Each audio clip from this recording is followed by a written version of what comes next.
La jornada de la segona B ha estat marcada per les derrotes dels dos primers classificats.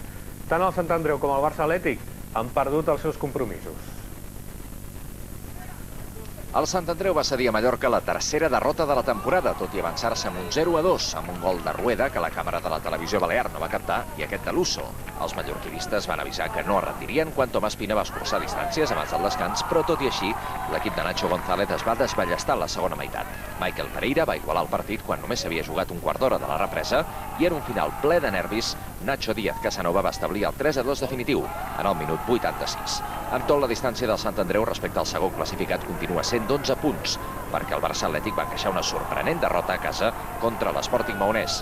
L'equip de Joan Esteve va saber aprofitar que el Barça va sortir desactivat i en el minut 17 Guillem Martí ja havia fet 2 gols. A la segona meitat el Barça va intentar reaccionar, però només Nolito va trobar el camí de la porteria rival. El derbi Badalona-Gramenet ha tingut un resultat que ben pocs s'esperaven, 0-4, per l'equip que entrena Pere Belmonte Piti, ex del Badalona.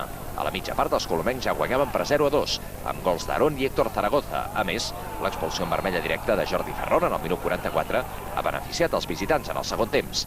De nou Aaron en el minut 81 i Carlitos en el 86 han certificat un marcador que no s'havia produït mai en un Badalona-Gramenet. El Sabadell ha caigut a Deni en un final de partit increïble. Els locals s'han avançat en el minut 78 amb aquest gol de César Remón, quan el Sabadell ja jugava amb 9 per les expulsions de Joel i Àlex. Però quan faltaven 4 minuts per al final, han arribat de cop l'expulsió del local Guerica i el gol de l'empat d'Arnal Conde.